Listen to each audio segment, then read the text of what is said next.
A principios de abril del 2011, en una reunión de altos cargos del FMI y el Banco Mundial, el entonces director del Fondo Monetario Internacional, Dominique Strauss-Kahn, pedía empezar a dar pasos concretos en el proyecto que venía proponiendo desde hacía ya varios meses. Pero resulta que esta propuesta de empezar a realizarse encendería la cuenta regresiva de una bomba con efectos catastróficos para la élite financiera, especialmente para la élite financiera de Estados Unidos. Un mes más tarde, el 14 de mayo del 2011, Dominique Strauss-Kahn, que regresaba a París desde Estados Unidos, fue sacado del vuelo y arrestado en Nueva York, acusado de agresión sexual e intento de violación contra una migrante africana que trabajaba en un lujoso hotel neoyorquino. No obstante, su vida volvió más o menos a la normalidad semanas más tarde, cuando ya había sido obligado a renunciar a su cargo del FMI, así como a su candidatura para las elecciones presidenciales de Francia de 2012.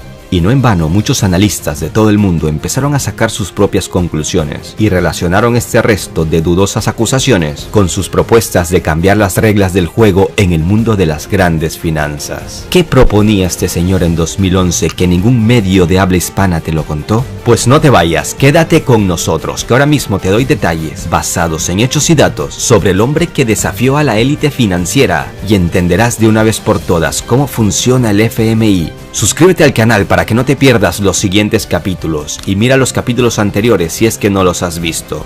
El Imperio del Mal y los Amos del Mundo, quinta parte. Señor Wolf, le haré una pregunta desde otro ángulo. ¿Será que todos nosotros somos unos ingenuos? Nuestro sistema económico muestra un incremento constante, lo que parece indicar que la guerra es inevitable. Hay que entender esto. Este sistema ha logrado engañar a la gente y distraerla de tal forma que no conozcan sus objetivos principales, ya que hoy en día es muy complicado entender todas estas conexiones. Si tomamos el ejemplo de cómo la Troika influye en Grecia, podemos ver que todo lo que hace la Troika es crear las mejores condiciones para los bancos y llevarse el dinero de la gente común y corriente. Pero los mecanismos con los cuales ellos hacen esto no son tan fáciles de entender, y a la gente todo el tiempo le meten en la cabeza que ellos están llevando a cabo programas de ayudas sociales. Si usted me da 3 minutos, yo se lo explico. Sí, claro. Para entender cómo funciona la Troika, debemos imaginar un pequeño pueblo en cualquier parte del mundo. Y este pueblo necesita un nuevo consejo agrario, y supongamos que la construcción de este edificio cuesta $100,000. El alcalde es el encargado de este proyecto. Él va al banco y les dice que tienen un proyecto, pero la construcción les cuesta $100,000 y que solo tienen 50,000. Entonces les pide prestado los otros 50,000. El banco le dice, claro, por supuesto. Después el alcalde va a donde el director de la compañía constructora y le dice, vamos a arreglar esto entre nosotros, pero primero nos metemos $25,000 en el bolsillo cada uno. Después el alcalde va al consejo y les dice que por desgracia el proyecto costará $150,000. En el consejo no le hacen ninguna pregunta y lo aceptan tal cual el alcalde les explica, ya que no entienden sobre economía, y el resto del pueblo tampoco le pone peros a este cambio, así como la mayoría de la gente común de todo el mundo tampoco vería ningún inconveniente. Después va el director de la compañía constructora junto con el alcalde al banco y les dicen que necesitan $50,000 más, y el banco les dice, no, ya nos dimos cuenta de todo, ustedes son unos corruptos, no les vamos a volver a dar nada a ustedes. Y ahora viene lo más interesante, ellos van al Fondo Monetario Internacional o a la Troika y la Troika no les rechaza nada. Por supuesto les vamos a dar un crédito, pero con una pequeña condición, vamos a enviar a su pueblo a unas personas, ellos analizarán la situación y les contarán detalladamente estas condiciones, y estas personas van, analizan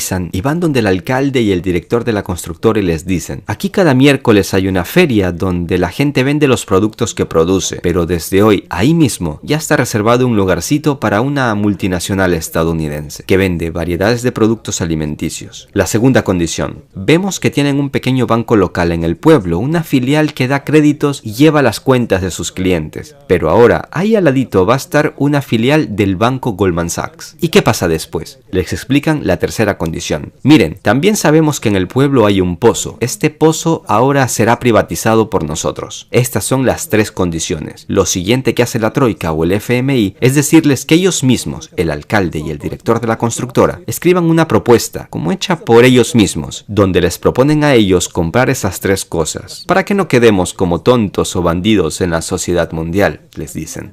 Y entonces ese alcalde corrupto y el director de la constructora escriben una orden donde indican que ellos mismos dan espacio a un lugar en la feria a una multinacional extranjera. Espacio un banco extranjero y que venden el pozo a una empresa extranjera. ¿Y qué es lo que pasa después? ¿Y qué es lo que pasa después en este pueblo? Se abre una filial del banco Goldman Sachs y hace unas buenísimas ofertas a todo el pueblo. Y el banco del pueblo en 3 meses queda en bancarrota. Ahora el sistema financiero de ese pueblo le pertenece a Goldman Sachs. El siguiente cambio pasa en el mercado del pueblo, donde, como es obvio, el primer lugar lo ocupa una multinacional que vende, digamos, pollo a un precio mucho menor al que venden los granjeros del pueblo. Y los granjeros, por supuesto, dejan de vender al no poder competir. Cuando ya no tiene competencia, esta multinacional puede subir los precios de sus productos a como se le antoje. Y el pueblo ahora depende completamente de los productos de la multinacional estadounidense. Y después ellos van a pedir créditos a Goldman Sachs. Completamente cierto. Y esto fue justamente lo que pasó en África. Los africanos antes eran capaces de abastecerse ellos mismos con la producción interna. Y ahora dependen completamente de los productos alimenticios de otras partes. Y como decía, el tercer punto, dentro de un mes la gente se despierta y quiere ir al pozo a sacar agua. Del pozo del que siempre sacaban de forma gratuita. Y de repente ven que el pozo está cerrado. Pero hay un letrero que dice que la venta de agua se encuentra allí. Entonces deben ir a la tienda donde venden agua en botellas de plástico. Este es el escenario por el cual funciona la Troika y el FMI. ¿Pero eso es terrorismo? Claro que es terrorismo, es una estafa. Este es el verdadero terrorismo, es la pura verdad. Y después de todo esto, estas instituciones llegan y te dicen que todo era parte de un programa de ayuda para el pueblo. Pero yo a esto le llamo fascismo neoliberal. En pocas palabras, se puede decir que este alcalde corrupto vendió a su pueblo por un puñado de dólares. Seguramente tras varias operaciones de este tipo durante su carrera política habrá ganado muchísimo dinero. Y luego se habrá ido a vivir a Miami. ¿Se te hace conocido este escenario que se repite una y otra vez en tu país? Pues sí, así es como el pueblo es el que queda jodido, así es como las personas comunes y corrientes como tú y como yo quedamos siempre jodidos. El FMI juega un papel importante para sus principales beneficiarios, los bancos, al destruir la economía de un país. Y cuando un país está destruido económicamente, empiezan a llegar salvadores extranjeros que compran los activos del país por centavos de dólares. Y así luego toman el control de la economía y se adueñan de sus procesos financieros. Se puede decir que el FMI es el responsable de tender la alfombra roja por el que pronto empiezan a caminar las élites financieras. Muchos expertos coinciden en que hay 3 fases para que un país se endeude con el FMI. Cuando un país está en crisis, llegan representantes del FMI o de otras estructuras financieras y preguntan, ¿no quieren un préstamo? A lo que por lo general responden, no gracias, no necesitamos. Pero ellos siempre vuelven a insistir. En pocas palabras, se puede decir que estas organizaciones les meten en la cabeza la idea de que necesitan endeudarse. Si este plan, digamos, nada ofensivo, no funciona, entonces en este escenario empiezan a aparecer los servicios secretos, que tienen sus propios métodos. Y si esto tampoco funciona, entonces empiezan a aparecer revueltas o guerras desestabilizadoras. Por eso ahí donde hay mucho dinero, ahí siempre están los servicios secretos. ¿Te acuerdas de los acuerdos de Bretton Woods de 1944 de los cuales te di detalles en la primera parte? Seguramente recuerdas que el FMI fue creado en el marco de estos acuerdos a fin de garantizar la estabilidad del sistema monetario internacional después de la Segunda Guerra Mundial. Se suponía que el Fondo Monetario Internacional daría estabilidad económica a los países, pero por esos años nadie podía imaginar el inesperado desenlace que se tendría al pedir ríos de dólares en préstamos al FMI. Como te contaba en el tercer capítulo, en el mundo ha habido gente con poder que ha desafiado el sistema financiero mundial y a la hegemonía del dólar, pero la élite financiera no se esperaba que uno de sus hombres empezara a contarle al mundo una gran verdad. Acomódate para que no te caigas de tu asiento, que ahora viene lo más impactante. El director del FMI que desafió a la élite financiera de Estados Unidos. El premio Nobel de Economía Joseph Stiglitz escribía antes de la detención de Strauss-Kahn en 2011. Kahn está demostrando ser un líder sagaz del FMI. Solo nos queda esperar que los gobiernos y los mercados financieros presten atención a sus palabras. Pero los que prestaron mucha atención a sus palabras fueron las élites, ya que lo silenciaron sin hacer un solo disparo. El 4 de abril del 2011, Strauss-Kahn pronunció un discurso que tuvo poca resonancia en los medios, y fue quizás el día que firmó su sentencia de muerte en su carrera política. Escucha lo que dice. Don't get me wrong.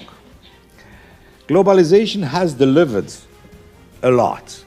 And has lifted millions, tens of millions, hundreds of million people around the world out of poverty. But it has also a dark side. And the dark side is a large and growing chasm between the rich and the poor.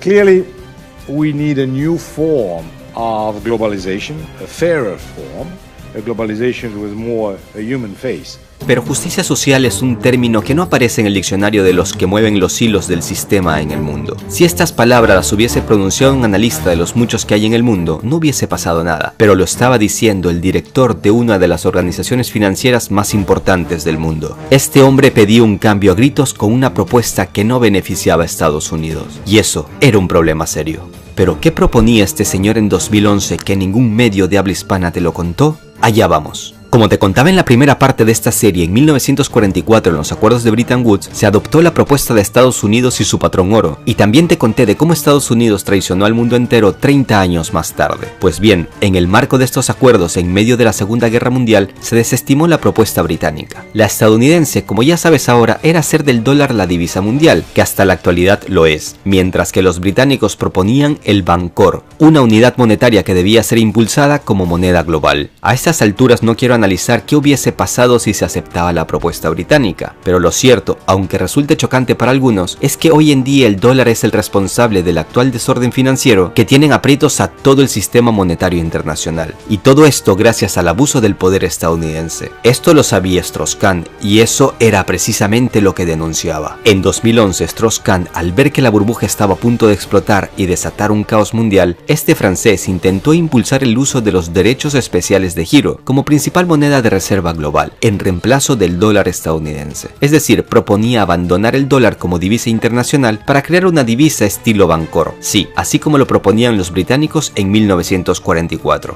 El jefe de una institución financiera con sede en Washington quería quitarle al dólar su estatus mundial, y eso cayó como una bomba en el corazón de la capital estadounidense. ¿Por qué? Te lo explico.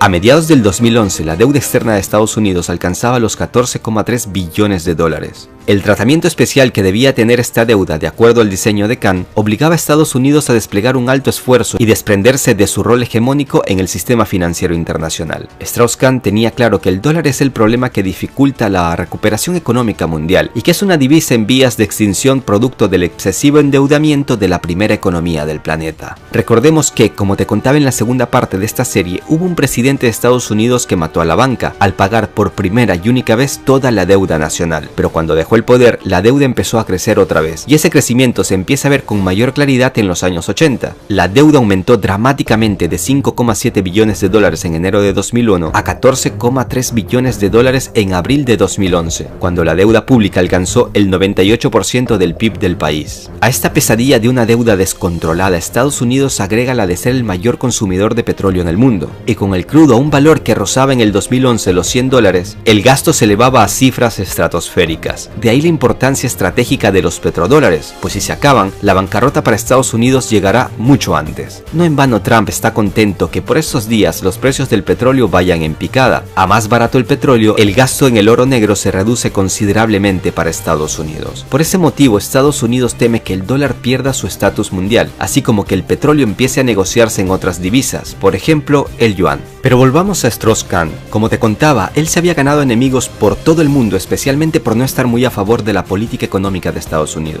Y como candidato a la presidencia de Francia tenía enemigos de peso en su país, entre ellos el mismo presidente Nicolas Sarkozy, que en 2011 empezaba a buscar la reelección. Y aquí me gustaría hacer una pausa para darte un par de datos. En 2008, Dominique Strauss-Kahn se conoció con Muammar Gaddafi, y el galo aseguró después que ese encuentro demostraba que tanto él como Gaddafi compartían ideas no solo sobre los desafíos de Libia, sino del mundo entero. Como te contaba en la tercera parte, Gaddafi desafió la hegemonía del dólar y terminó asesinado.